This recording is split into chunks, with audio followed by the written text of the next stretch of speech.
Japan को दुनिया शिष्टाचार, अनुशासन और नागरिक जिम्मेदारी का आदर्श मानती है। मेरा नाम एडवर्ड मिलर है।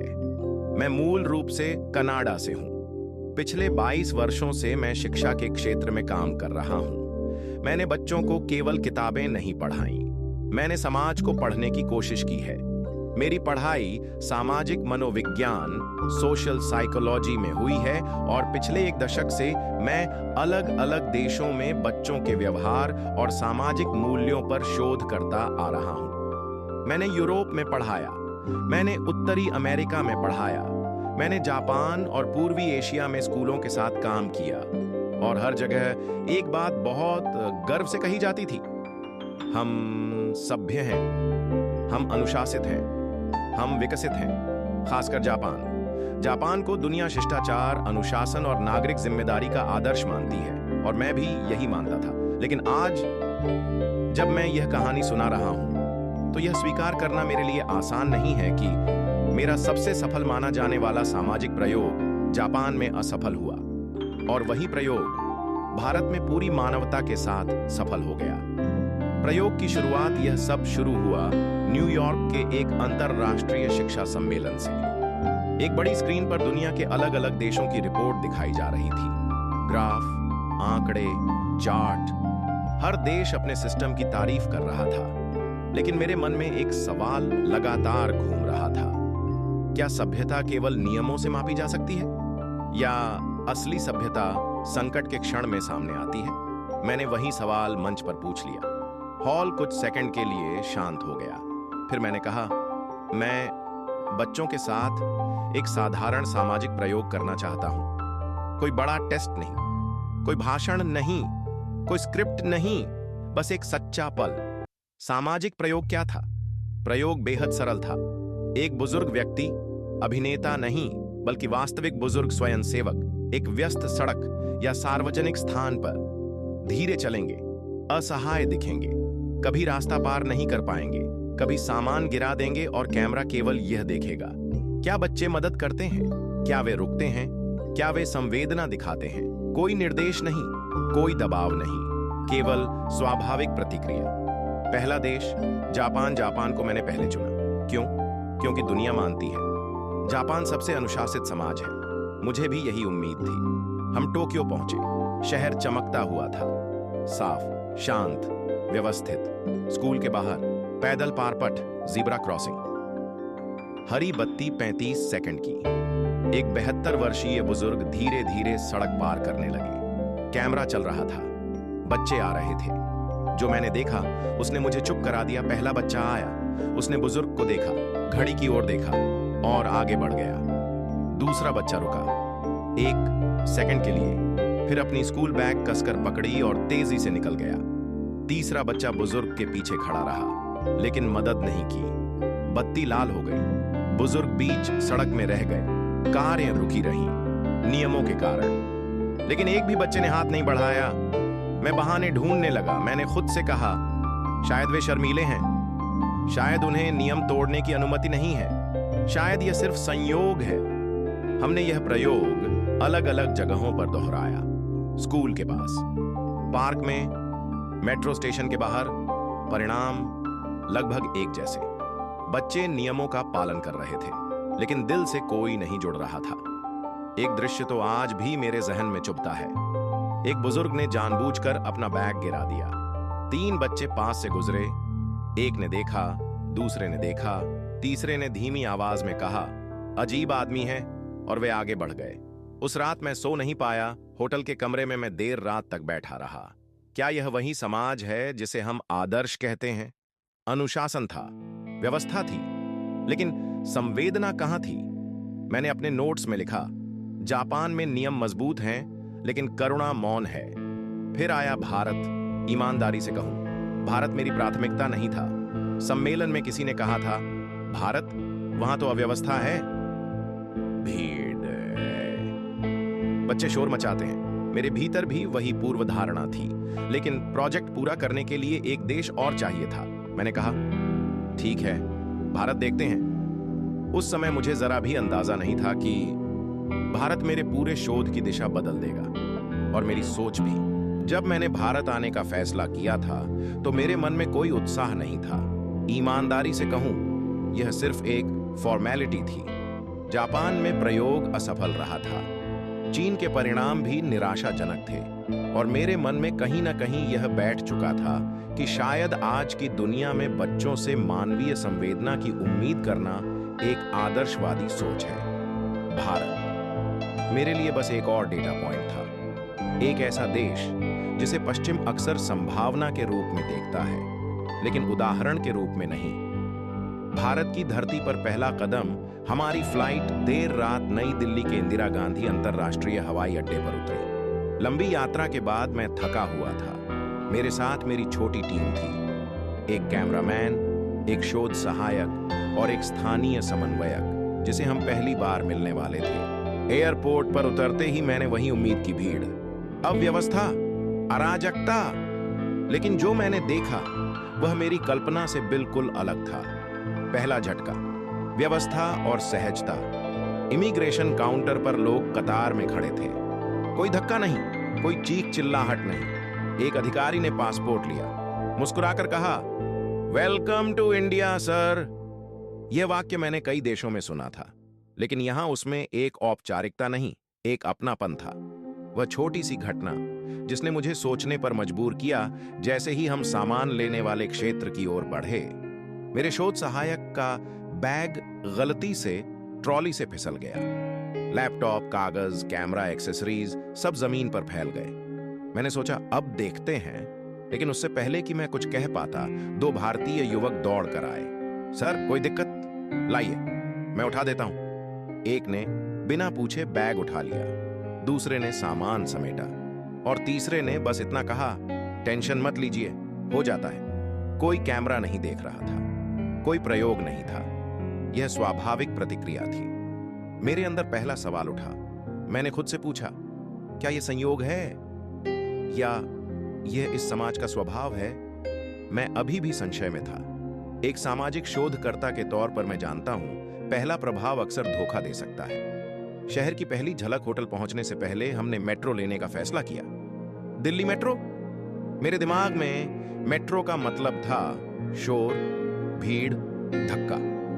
लेकिन स्टेशन साफ था, साइन बोर्ड स्पष्ट थे, घोषणाएं अंग्रेजी और हिंदी दोनों में। ट्रेन आई, लोग पहले उतरने वालों को पूरा रास्ता दे रहे थे।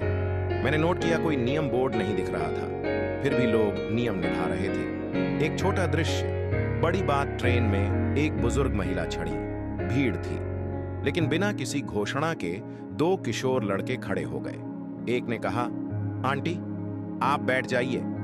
महिला ने आशीर्वाद दिया। यह दृश्य मेरे कैमरे में रिकॉर्ड नहीं हुआ, लेकिन मेरे दिमाग में हमेशा के लिए रिकॉर्ड हो गया। होटल में दूसरा झटका, होटल रिसेप्शन पर हमारा स्वागत ऐसे हुआ जैसे हम मेहमान नहीं, परिचित हों। रिसेप्शनिस्ट ने पूछा, आप रिसर्च के लिए आए हैं? मैंने हां कहा। उसने मुस्कुराकर कहा, तो आपको भारत को समझने में मजा आएगा। उस वाक्य में कोई गर्व नहीं था, कोई दिखावा नहीं था, बस एक शांत विश्वास था। पहली रात की बेचैनी, उस रात मैं जल्दी सो नहीं पाया। दिन भर के दृश्य मेरे दिमाग में घूम रहे थे।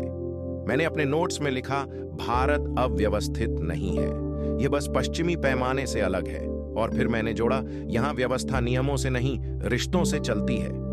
प्रयोग से पहले की दुविधा, अगले दिन हमें वही सामाजिक प्रयोग शुरू करना था। वही बुजुर्ग, वही स्थिति, वही कैमरा। लेकिन इस बार मैं नर्वस था, क्योंकि अगर भारत में भी परिणाम वही होते जो जापान और चीन में हुए थे, तो मेरा शोध पूरी तरह निरर्थक हो जाता। और अगर परिणाम अलग हुए तो मुझे अपनी पूरी सोच दोबारा लिखनी पड़ती। सुबह का दृश्य, सुबह 7 बजे हम एक सरकारी स्कूल के पास पहुंचे।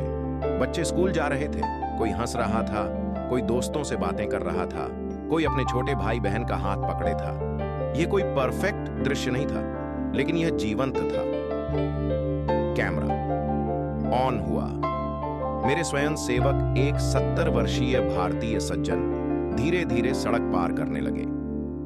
हरी बत्ती थी, ट्रैफिक था, बच्चे थे, और मैं कैमरे के पीछे खड़ा सांस रोके देख रहा था। कैमरा चालू था, माइक्रोफोन सक्रिय थे, और मेरी नजर केवल एक चीज पर थी, बच्चों की पहली प्रतिक्रिया।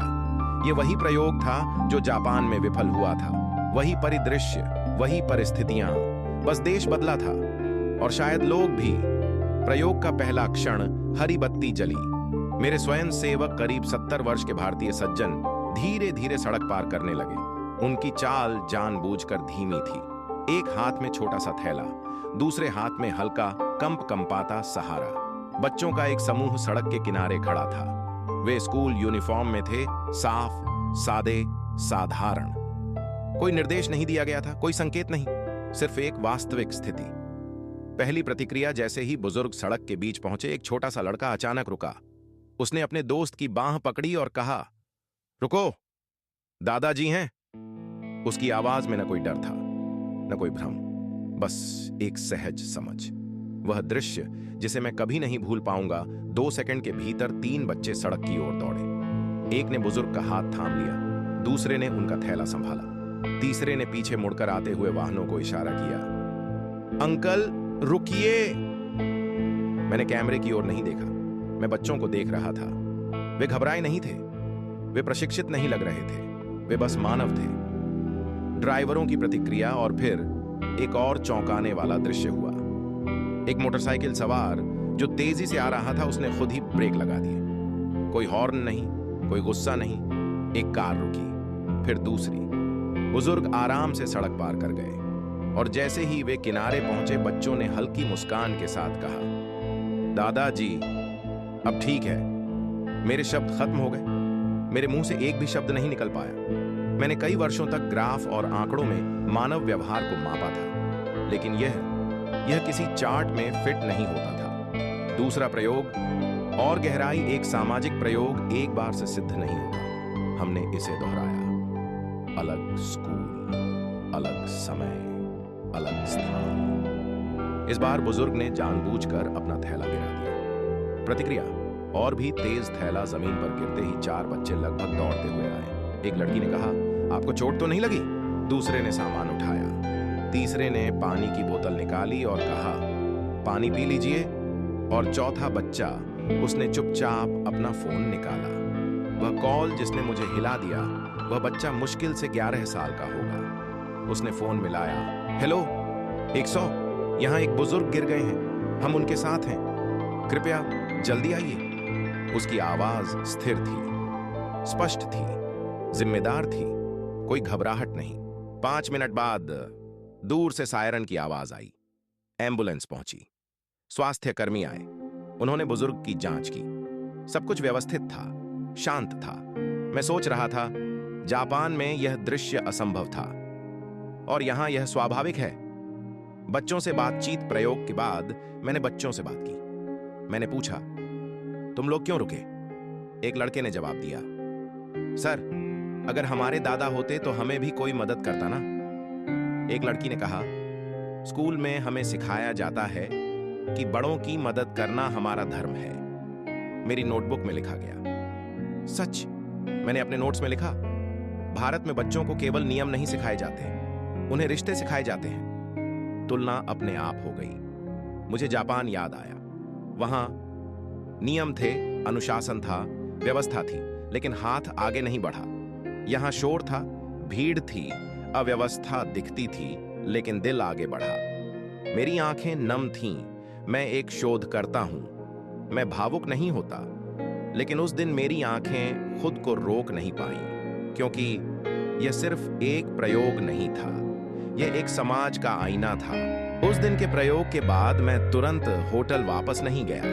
मेरे दिमाग में एक ही सवाल घूम रहा था, ये बच्चे ऐसे क्यों हैं? ये कोई प्रशिक्षण नहीं लग रहा था, ये कोई नियम आधारित प्रतिक्रिया नहीं थी, ये कोई डर से निकला व्यवहार नहीं था, यह स्वाभाविक था।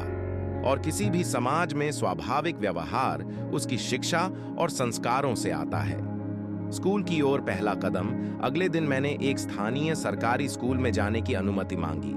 मुझे लगा था कागजी कार्रवाई होगी, इंतजार होगा, औपचारिकता होगी, लेकिन प्रधानाचार्य ने बस इतना कहा, आप आ जाइए, हम बच्चों से सच्चाई नहीं छुपाते। यह वाक्य मेरे लिए बहुत बड़ा संकेत था। कक्षा का दृश्य। मैं एक साधारण कक्षा में बैठा, कोई स्मार्ट बोर्ड नहीं, कोई महंगे टैबलेट नहीं, लकड़ी की बेंचें, एक ब्लैक बोर्ड और बच्चों की चमकती आंखें। कक्षा शुरू हुई। पहला विषय संस्कार शिक्षा। वह पाठ जो मेरे देश में नहीं पढ़ाया जाता, शिक्षिका ने बोर्ड पर लिखा। बड़ों का सम्मान क्यों जरूरी है? फिर उन्होंने बच्चों से पूछा, अगर कोई बुजुर्ग सड़क पार नहीं कर पा रहा हो तो आप क्या करेंगे? बच्चों के हाथ उठ गए। हाथ पकड़ेंगे, गाड़ी रोकेंगे, पानी देंगे। कोई सही गलत नहीं बताया गया, कोई नंबर नहीं दिए गए, बस चर्चा।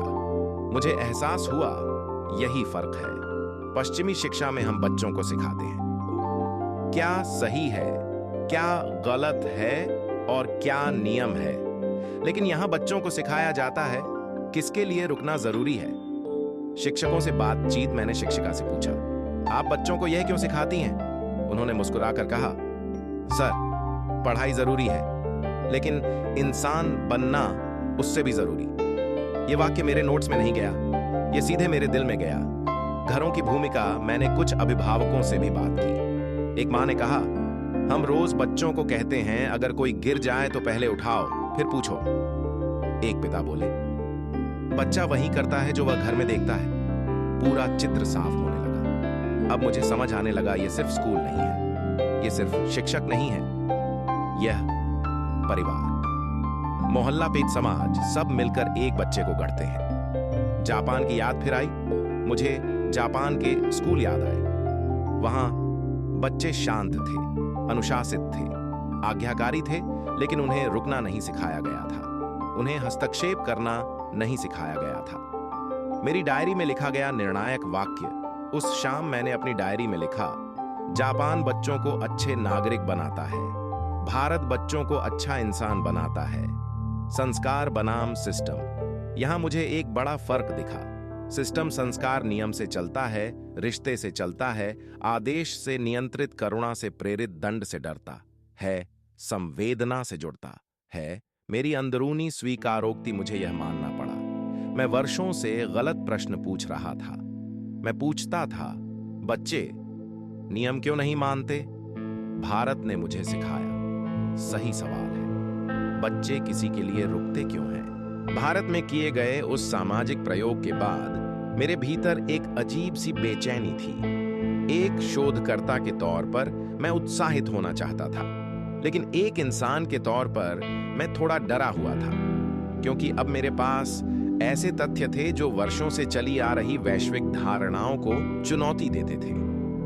डॉक्यूमेंट्री का निर्माण, हमने सारी फुटेज को शांत मन से देखा। कोई नाटकीय संगीत नहीं, कोई भारी शब्द नहीं, सिर्फ बच्चे, सिर्फ एक बुजुर्ग और एक समाज की प्रतिक्रिया। मैंने अपने संपादक से कहा, इसे सजाने की कोशिश मत करना, अगर यह सच है तो यह अपने आप बोलेगा। पहली स्क्रीनिंग, डॉक्यूमेंट्री की पहली स्क्रीनिंग टोरंटो में हुई। कमरा भरा हुआ था। शिक्षक, समाजशास्त्री, नीति निर्माता और कुछ पत्रकार। लाइट बंद हुई, स्क्रीन चली। 18 मिनट की खामोशी। डॉक्यूमेंट्री खत्म हुई। कमरे में कोई ताली नहीं बजी, कोई सवाल नहीं आया, सिर्फ खामोशी। और वह खामोशी मेरे लिए सबसे बड़ा प्रमाण थी। पहला सवाल, एक बुजुर्ग प्रोफेसर धीरे से बोले, क्या यह स्क्रिप्टेड था? मैंने सिर हिलाया, नहीं, एक भी दृश्य नहीं। उन्होंने चश्मा उतारा और कहा, तो हमें अपनी परिभाषा बदलनी होगी। मीडिया की प्रतिक्रिया। कुछ ही दिनों में डॉक्यूमेंट्री ऑनलाइन प्लेटफॉर्म पर आ गई और फिर सब कुछ बदल गया। वायरल होना पहले 24 घंटों में लाखों व्यूज, कमेंट्स आने लगे, मैं भारत को ऐसे नहीं जानता था, हमने गलत चीजों को विकास मान लिया, ये वीडियो मेरे बच्चों को दिखाना चाहिए। हेडलाइंस अगले हफ्ते अखबारों में सुर्खियां थीं। Japan failed, India passed, a social experiment when discipline met compassion, India's children teach the world. Academic दुनिया की हलचल, शिक्षा संस्थानों से मुझे ईमेल आने लगे। यूनिवर्सिटीज ने इस प्रयोग को अपने पाठ्यक्रम में शामिल किया। एक जापानी प्रोफेसर ने लिखा, हमने बच्चों को हस्तक्षेप करना नहीं सिखाया, यह हमारी भूल थी। जापान की आत्ममंथन। जापान में इस डॉक्यूमेंट्री को लेकर बहस शुरू हो गई। कुछ लोग नाराज थे, कुछ ने कहा यह हमारी संस्कृति को बदनाम करता है, लेकिन कई शिक्षकों ने खुले मन से स्वीकार किया। हमने बच्चों को नियम सिखाए, पर करुणा नहीं। भारत की प्रतिक्रिया। भारत में यह वीडियो अलग तरह से देखा गया। कोई गर्व नहीं, कोई शोर नहीं, सिर्फ एक शांत मुस्कान। एक भारतीय शिक्षक ने लिखा, हम बस वही करते हैं जो हमारे बड़ों ने हमें सिखाया। मेरी व्यक्तिगत स्वीकारोक्ति। उस रात मैं बहुत देर तक अपने होटल के कमरे में बैठा रहा। मेरे सामने मेरी डायरी खुली थी और मैंने लिखा, भारत ने मुझे मेरे ही प्रश्नों का उत्तर दे दिया। दुनिया बना। भारत दुनिया पूछ रही थी, हम बेहतर कैसे बने?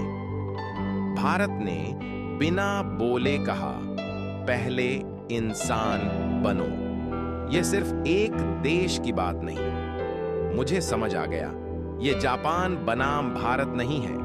यह सिस्टम बनाम संस्कार, नियम बनाम रिश्ते, अनुशासन बनाम दया की कहानी है। जब मैं भारत से वापस लौट रहा था तो मेरी फ्लाइट की खिड़की से नीचे फैला शहर धीरे धीरे छोटा हो रहा था।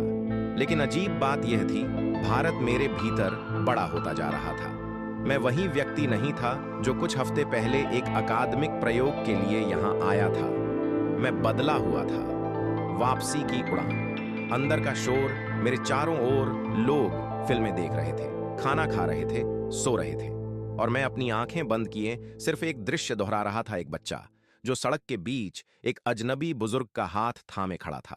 कोई कैमरा नहीं देख रहा था, कोई इनाम नहीं था, बस कर्तव्य या शायद संस्कार। मुझे पहली बार यह स्वीकार करना पड़ा, हम पश्चिम में खुद को बहुत विकसित मानते हैं। हम कहते हैं हमारी अर्थव्यवस्था मजबूत है, हमारी तकनीक उन्नत है, हमारी ट्रेनें समय पर चलती हैं। लेकिन भारत ने मुझसे एक साधारण सवाल पूछा, अगर सब कुछ सही है तो कोई रुकता क्यों नहीं? अपने देश में वापसी में जर्मनी लौटा। सब कुछ वैसा ही था। साफ सड़कें, शांत लोग, अनुशासित भीड़। लेकिन अब मुझे एक कमी दिखने लगी थी। लोग व्यस्त थे, सही थे, लेकिन जुड़े हुए नहीं थे। वही दृश्य, लेकिन अलग अंत। कुछ दिन बाद मैंने अपने शहर में वही दृश्य देखा। एक बुजुर्ग सड़क पार करने की कोशिश कर रहे थे। लोग रुके नहीं, सब नियम के भीतर थे। कोई नियम टूटा नहीं, लेकिन एक दिल भी आगे नहीं बढ़ा। उस क्षण मेरी आंखें झुक गईं। मुझे भारत याद आया और पहली बार मुझे शर्म महसूस हुई, क्योंकि हमने अपने बच्चों को बहुत कुछ सिखाया, पर शायद सबसे जरूरी चीज नहीं। मैंने अपनी कक्षा बदल दी। मैं एक शिक्षक हूं और भारत से लौटने के बाद मैंने अपना पाठ्यक्रम बदला।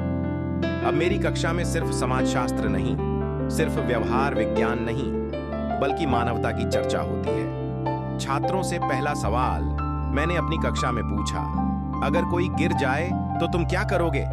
कुछ ने कहा, पहले देखेंगे कि कानूनी जिम्मेदारी तो नहीं। मैं मुस्कुराया और कहा, भारत में बच्चे पहले उठाते हैं, फिर पूछते हैं। छोटे बदलाव, बड़ा असर। कुछ हफ्तों में मैंने बदलाव देखे।